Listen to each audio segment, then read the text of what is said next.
Assalamualaikum warahmatullahi wabarakatuh. Masih bersama saya Muhammad Muiz dalam channel Mams Akuntansi Pajak. Kali ini kita akan membahas masih di bab 3, yaitu penyusunan laporan konsolidasi. Ini merupakan pertemuan kelima kalian di mata kuliah AKL, di mana nanti kita akan bahas tentang penyusunan kertas kerja salah satunya ya.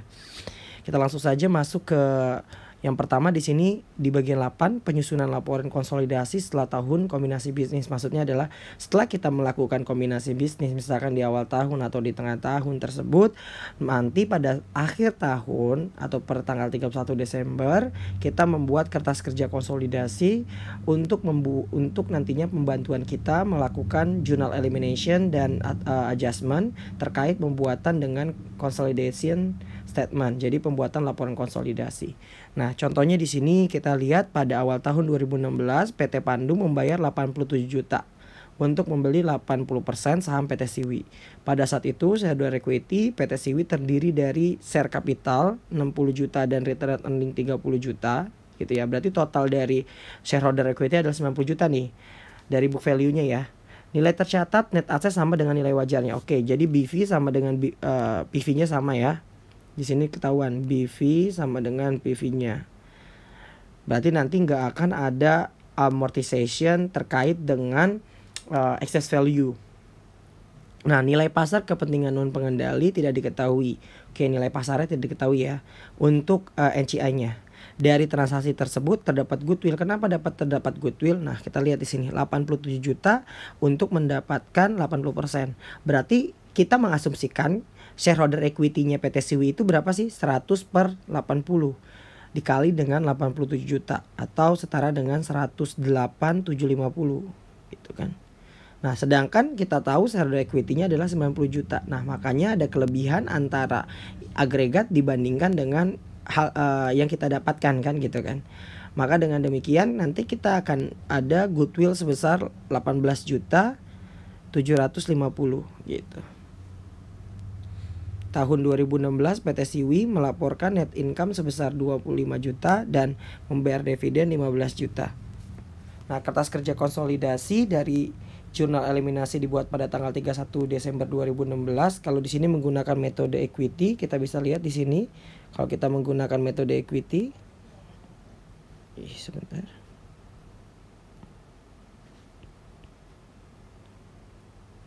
Ya. Pasti kalau dengan metode equity pasti kita nanti akan ada yang pertama kita akan melakukan selain ada transaksi terkait dengan intraperusahaan ya. Di sini nggak ada transaksi interperusahaan karena kalau kita lihat dari income statement dan balance sheet-nya dari yang informasi terkait dengan adjustment dan elimination-nya nggak ada tambahan kata-kata adanya misalkan penjualan downstream maupun upstream. Maka di sini atau piutang ataupun hutang. Maka yang pertama kita melakukan untuk eliminasi yang pertama kita lihat dividen income terlebih dahulu. Ya, kenapa dividen income kita lakukan elimination? Karena dari sudut pandang konsolidasi tidak ada pendapatan yang berasal dari anak perusahaan dan tidak ada pembagian dividen kepada induk, sehingga nantinya akun-akun yang tersebut harus dieliminasi. Nah, ini harus dieliminasi dividen income. Dividen income kan pada saat pertama kali kita menerima dividen kan cash gitu ya, pada dividen income. Nah, ini yang ininya kita eliminasi dengan cara kita debitkan pada dividen S. Nah, dividen S ini adalah dividen yang dibayarkan kepada oleh S, maksudnya gitu ya, kepada si S untuk si P. Kan kalau dari sudut pandangnya si S, nanti kan si S itu bayarnya begini ya, dividen pada cash. Kalau dia bayarnya berupa dividen cash gitu ya. Ini terkait dengan jurnal yang pertama. Nah, terus setelah itu kita lihat lagi di sini. Dari yang kedua ini untuk menimbulkan akun goodwill dan juga mengeliminasi akun investment in S-nya serta nantinya memunculkan NCI-nya. NCI itu adalah non controlling interest atau kepentingan non pengendali. Tadi kan kita tahu kita hanya memiliki 80% kepemilikan. Otomatis dari shareholder equity-nya ada kepemilikan 20% yang bukan menjadi milik kita. Nah, contohnya di sini berarti kita tahu ya, investment in S adalah 87 juta. Ini dapat dari tadi kita membeli pertama kali ya. Si PTS senilai 87 juta.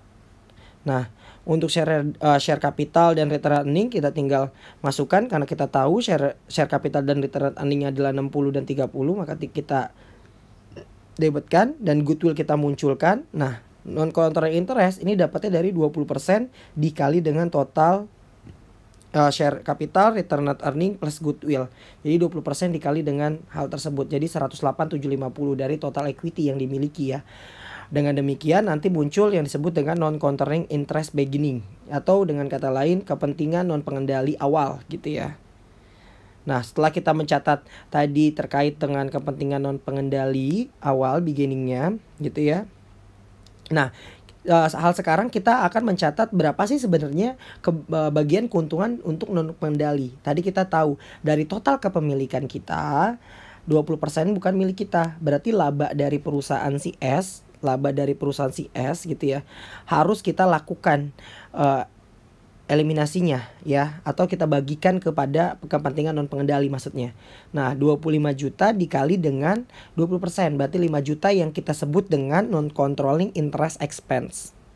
Kita masukkan sebagai kepentingan non pengendali, beban kepentingan non pengendali sebesar 5 juta. Nah, ini dapat tadi dari labanya dikali dengan 20%. Nah, dividen S ini didapat dari dividen yang dibagikan kepada si kepentingan non pengendali nantinya. Berarti berapa? Dividen yang dimiliki sama S tadi kan totalnya dividen 15. Oke. 15 juta kepentingan non pengendali adalah 20%, berarti 15 juta dikalikan dengan 20%. Hasilnya 3 juta, ini dikredit ya. Nah, sisanya sebagai yang disebut dengan non-controlling interest ending. Dari selisih antara non-controlling interest expense ya dikurangi dengan dividen S. Jadi muncul non-controlling interest endingnya 2 juta. Nah, maka nanti akan nampak laporan konsolidasi seperti ini. Nah, untuk income statement ini tinggal ditambahkan aja PT Pandu, PTP dan S ditambahkan sehingga mendapatkan 305. Dividen income juga demikian, ini tinggal dikurangkan karena ada eliminasi maka 0. Expense ditambahkan gitu ya. Net income-nya jangan langsung ini tambah ini ya. Ini belum tentu muncul dulu, jangan dulu. Kalau kita memunculkan net income berarti ini dikurang ini gitu. Ya. Nah, kalau net income ini kan net income masing-masing. Tapi kan kalau kita nantinya akan kita catat sebentar. Kalau kita kan nanti kita akan catat sebagai consolidation net income-nya ya. Yang ini nih nanti kita akan nyatetnya gitu. Oke, yang ini nanti yang kita akan catat. Nah, berarti dari situ non controlling interest ini didapat dari laba yang dibagikan kepada NCI tadi ya, 5 juta. Maka nanti consolidation netnya tinggal dikurangi 135 dikurangi 240 dikurangi 5 juta menghasilkan 70 juta. Jadi kayak gitu ya cara ngitungnya ya. Return net earning beginning. Nah, return net earning beginning tadi kan kita tahu ini dilakukan eliminasi terkait dengan tadi investasinya kita ya. Untuk mengeliminasi investasi maka kita mendebitkan return net earning beginning dan capital stock beginningnya ya. Nah, kita lihat di sini. Return net earning beginningnya kita eliminasi 30 juta sehingga nantinya menghasilkan hanya si P-nya saja 5 juta. Nah, net income-nya. Nah, net income jangan ini ditambah ini ya. Ini salah. Ini langsung diambil dari yang atas. 70 juta. Nah, jadi ngambil dari yang sini. Gitu ya. Nah, dikurangi dividen. Dividennya jadi berapa? Hanya dividen yang diakui hanya dividen si P. Karena tadi dividen yang dibagikan kepada induk maka tidak dijadikan atau tidak boleh diakui oleh induk tersebut ya. Penghasilan sebagai penghasilan. Nah, return net earning Desember per 31 ini bukan ini ditambah ini ya, tapi langsung diambil dari sini. Berarti tadi return net earning beginning ditambah dengan net income 70 juta berarti 75 juta dikurangi dengan dividen maka menghasilkan 45 juta. Nah, sedangkan kalau tadi kita udah bikin return net earning di income statement maka kita membuat balance sheet-nya. Nah, balance sheet-nya tinggal ditambah, cash ditambah, other current ditambah, investment-nya jadi 0 karena ini membuat laporan konsolidasi maka ketika di laporan konsolidasi tersebut ingat ya investment-nya harus 0. Nah, plan dan property equipment ini juga ditambah, accumulation depreciation juga ditambah. Goodwill muncul. Nah, goodwill ini baru muncul ketika tadi adanya eliminasi terkait dengan akun investment dan shareholder equity-nya. Total aset, nih tinggal ditambahin sini ya. Ini tambah ini, tambah ini, tambah ini, tambah ini, maka menghasilkan segini. Liabilitas ini juga ditambah. Nah, share capital itu tadi dieliminasi, share capitalnya si S. Maka tinggal share capitalnya si P. Return earning endingnya nih 45 kita ambil dari sini. Ya, 45 kita ambil dari yang atas. Nah, sehingga nantinya untuk NCI 1 Januari ini muncul setelah tadi kita mengelimiminasi investment dan memunculkan akun NCI. Nah, untuk NCI ending tadi kita dapat dengan cara NCI expand dikurangi dengan dividen. Maka dapatlah ditambahkan NCI 1 Januari ditambah dengan NCI 31 Desember, maka total NCI nanti 31 Desember menjadi 23.750.000. Maka nanti total equity dan liabilitiesnya 528.750.000 sama juga tadi ya di total aset. Nah, ini itu terkait dengan ketika menggunakan metode biaya atau metode cost ya. Jadi metode cost ini nanti investmentnya itu tetap sama seperti awal pertama kali dia melakukan investasinya, kecuali nanti ketika adanya perubahan antara investasinya ya di kemudian hari. Nah, di sini kalau dia menggunakan metode ekuitas,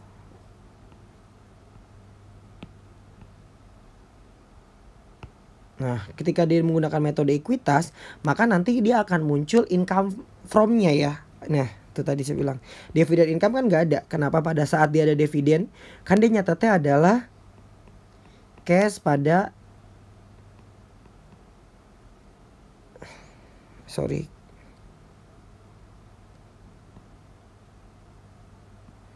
income from investment gitu kan. Terus kalau dia pada saat dia adanya terkait dengan investasi gitu kan, maka nanti dia akan mengurangi pada saat dia adanya laba, maka kan nanti dia akan menambah investasinya, investment pada investment pada income statement. Pada saat dia mengurangi ini kan cash pada investment in PT atau income from juga nggak masalah. Oke, ini saya hapus dulu. Maka nanti akan muncul akun income from investment ya. Ini terkait dengan dividen pasti. Ini terkait dengan ini.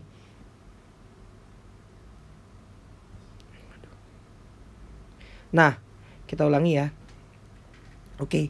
Nah, nantinya bila perusahaan mencatat investasinya dengan menggunakan ekuitas, maka nanti kertas konsolidasinya akan nampak seperti berikut.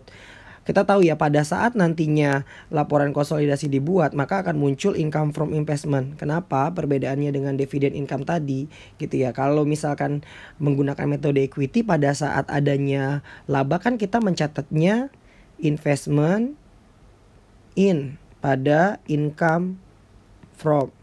Dan juga pada saat dividen berarti kita mencatatnya cash pada investment in gitu kan. Ini akan mengurangi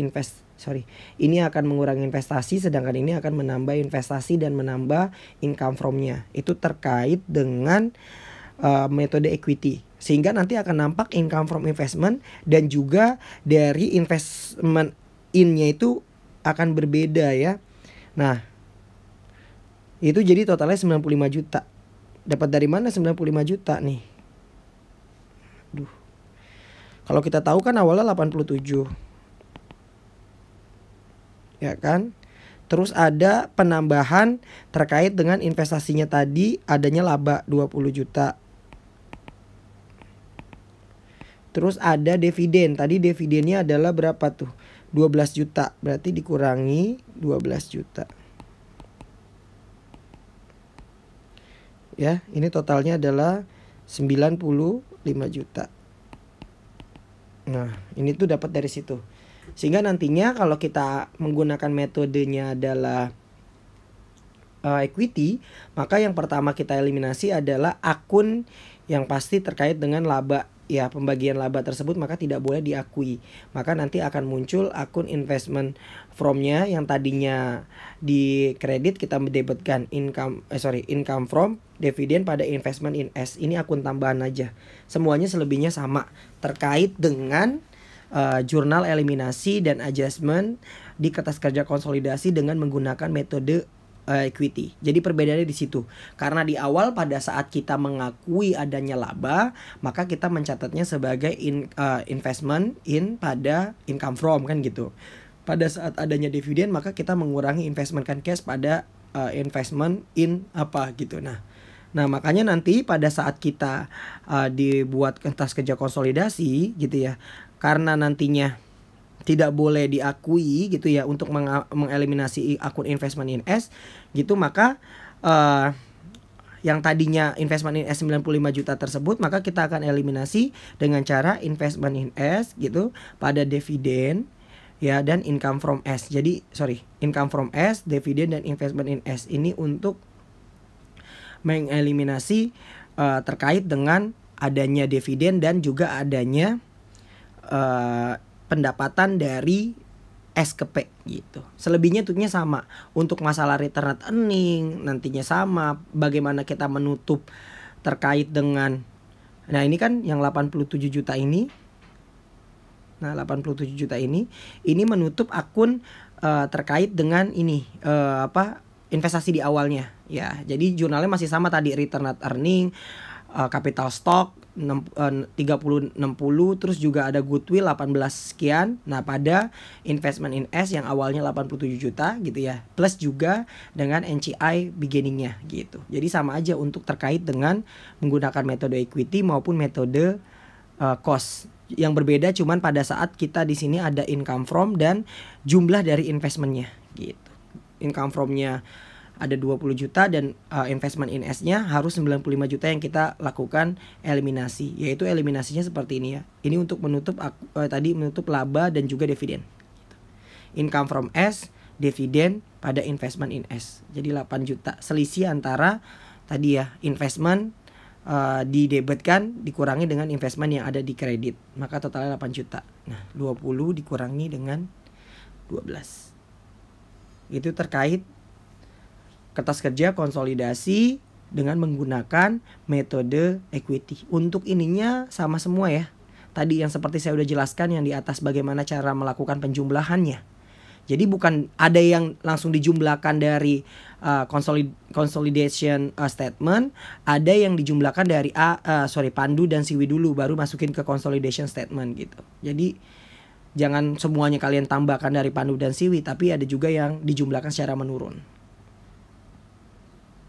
Nah, bila PT Pandu mencatat investasinya sebagai trading securities dan pada akhir tahun menjadi 88 juta, maka kertas kerja konsolidasinya dibuat sebagai berikut. Nah, ini berarti kita ngakuinnya sama juga dengan menggunakan pendekatannya tersebut cost ya. Karena nanti akan ada dividen income. Nah, gitu. Ya kan pada saat kita melakukan adanya dividen kan cash pada dividen income. Berarti terus juga kita harus mengakui adanya unrealized gain. Nantinya awalnya kan kita tadi 87 juta, terus sekarang jadi 88, maka nanti akan ada unrealized gain sebesar 1 juta yang akan kita masukkan ke dalam income statement. Nah itu kan betul ya. Perbedaannya hanya di situ aja sih. Untuk selebihnya sama, mengeliminasi dividen income berarti nanti dividen income pada dividen S sebesar 12 juta gitu. Ini semuanya sama. Nah ini bedanya di sini ya, investment in S. Ini terkait dengan eliminasi investasinya. Kan pada saat kita adanya fair value-nya tersebut lebih besar, kan kita jurnalnya gini kan, investment in S gitu ya pada unrealized gain gitu kan sebesar 1 juta. Nah pada saat kita melakukan eliminasi nanti tinggal dibalik saja gitu. Berarti unrealized gain pada investment ya, unrealized gain pada market adjustment boleh. Nah ini atau langsung aja kita masukin ke investment in S karena market adjustment ini masuk ke dalam akun investment in S ya, yang sebesar 1 juta. Nah jadi bedanya di situ. Nah ini masuk ke dalam unrealized gain, nanti akan kita masukkan ke dalam income statement jurnal eliminasinya tersebut, maka nanti kita lakukan contohnya nih. Berarti salesnya nanti 135. Dividend income unrealized gain nggak ada ya. Expense-nya ditambah 240. Dan controlling interest tadi sama, maka totalnya adalah consolidation net-nya 70 juta. Ini semuanya sama, 70, 30 juta, 45 juta. Ini 70 tambah 75 dikurangi 30 ya. Terus cash-nya, nah ini nantinya. Sehingga nanti menghasilkan sama saja ya dengan menggunakan metode cost, metode equity maupun kalau ini kan tadi totalnya ya. Oke. Atau menggunakan trading securities. Nah, bagaimana nanti kalau kita mencatatnya sebagai available for sale securities. Nah, misalkan pada akhir tahun tetap menjadi 88 juta. Bedanya kalau tadi di sini masuk ke income statement untuk unrealized gain-nya, kalau ini masuknya nanti ke balance sheet-nya nih. Ya.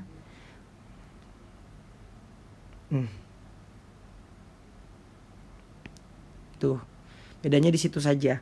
Untuk selebihnya sama. Berarti nanti kita melakukan eliminasi terkait dengan OCI-nya ya, OCI pada ya atau unrealized increase in value of investment pada investment in S atau market adjustment is okay. Market adjustment itu berarti masuk ke dalam elemen investment in S-nya ya. Jadi jurnalnya membeda di situnya saja. Pada saat kita membuat laporan konsolidasi, nantinya kalau OCI-nya itu kita akui tadi sebagai dimasuk ke dalam laporan share capital gitu ya, masuk ke dalam laporan laba ditahan, nah gitu kan nantinya. Nah kalau di yang tadi trading securities itu langsung masuk ke income statementnya, bedanya di situ saja. Jadi nanti jurnalnya kalau ini berarti nanti OCI unrealized increase pada investment in S gitu ya, sebesar 1 juta gitu. Oke, nah ini ada tambahan lagi. Jikalau pada tahun 2017, berarti 1 tahun kemudian ya. Tadi kan 2016. Kita belinya Januari, terus bikin yang ini 31 Desember. Nah, ini tahun 2017 berarti 1 tahun kemudian. Melaporkan net income 30 juta dan membayar dividen 15 juta. PT Siwi meminjamkan uang kepada PT Pandu sebesar 10 juta. Nah, berarti tas PT Siwi sudah naik, RP-nya adalah 10 juta. Asalnya adalah 90 juta. Nah, menjadi 100 juta. Oleh karena itu nanti kan adanya net income dan pembayaran dividen. Nah, PT PIWI tidak mencatat apapun untuk pelaporan net income karena PT Pandu menggunakan metode cost. Oke. Oleh karena itu untuk kepentingan penyusunan laporan konsolidasi agar akun investment PT Siwi mengikuti kenaikan ekuitas, tadi kan awalnya dia asalnya adalah 90. Nah, sekarang menjadi yaitu 90 dari 30 plus 60. Nah, sekarang jadi 100. Nah, bagaimana kita menyesuaikan akun tersebut? Nah, berarti kan kita harus menambahkan akun investment pada apa? Nah, karena kita tahu ya, kurang catat bukunya adalah kan 10 juta.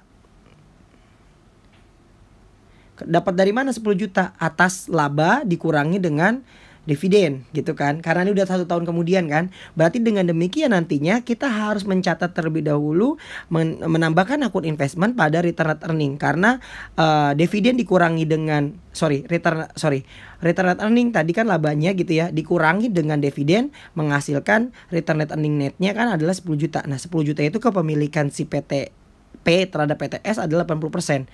Maka nanti dia menambahkan investment pada return net earning sebesar 8 juta. Oke, jadi bacanya soalnya ini dulu ya. Ini dulu baru jurnalnya. Jadi nggak bingung. Nah, terus yang kedua ini untuk mengeliminasi dividen income. Karena misalkan dividennya masih sama, ini kan dividennya tadi masih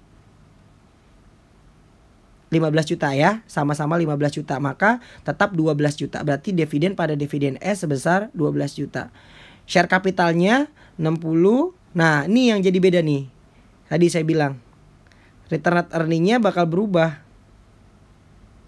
Bentar.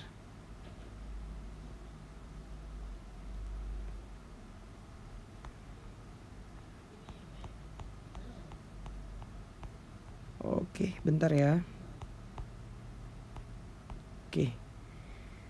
Nah, Tadi share capitalnya tetap 60 juta. Nah, return rate earningnya yang berbeda nih. Return rate earning beginning kan awalnya dari 30 karena ada tadi kenaikan antara laba dikurangi dengan dividen gitu ya. Ada 10 juta kan. Selisih antara laba 25 dikurangi 15 adalah 10 juta. Maka return rate earningnya menjadi 40 juta. Sedangkan goodwill tetap sama ya. 18.750. Nah, investmentnya ini diambil dari yang mana? Ini karena tadi di investmentnya sudah bertambah 8 juta. Maka kan 87 ditambah dengan 8 juta menghasilkan 95 juta. Nah, itu maksudnya gunanya tadi kita mendebitkan akun investment karena ada belum catatnya investasinya. Karena kita menggunakan metode cost gitu ya. Ada kenaikan antara ada kenaikan investasi diakibatkan karena ada laba di tahun sebelumnya gitu. Nah, non controlling interest beginningnya menjadi 23.750. Nah, ini tinggal dikalikan aja ya total dari shareholder kapitalnya nih ya. Share capital, return on earning plus goodwill. Sehingga menghasilkan 23.750. Nah, untuk kepentingan non pengendali gimana? Nah, tadi kan dia 20 juta apa 30 juta ya labanya. Bentar. Di tahun 2017 tadi ada laba 30 juta. Oke. Net income 30 juta.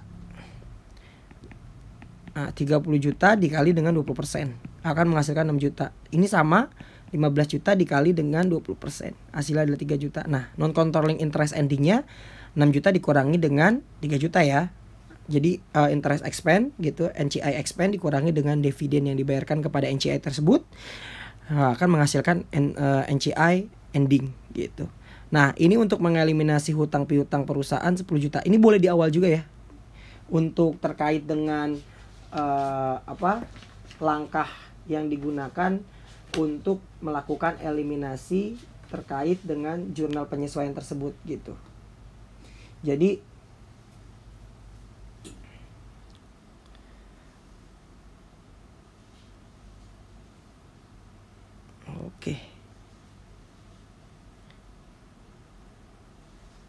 Oke, ini terkait dengan tadi 2017. Maka nanti akan nampak seperti ini ya kertas kerja dengan menggunakan laporan konsolidasi.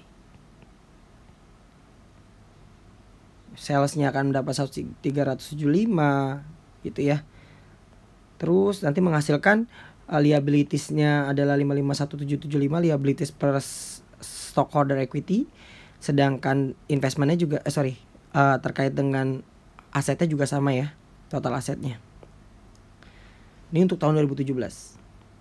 Nah, bagaimana ketika dia menggunakan metodenya ekuitas? Nah, kalau metode ekuitas karena tadinya investmentnya sudah bernilai 95 juta gitu kan, ya kan, maka nggak usah kita masukkan lagi atau kita nggak mendebitkan lagi investment pada return earning gitu. Kita tinggal mendebitkannya itu ketika ada laba perusahaan, maka akan menambah investmentnya berubah nih.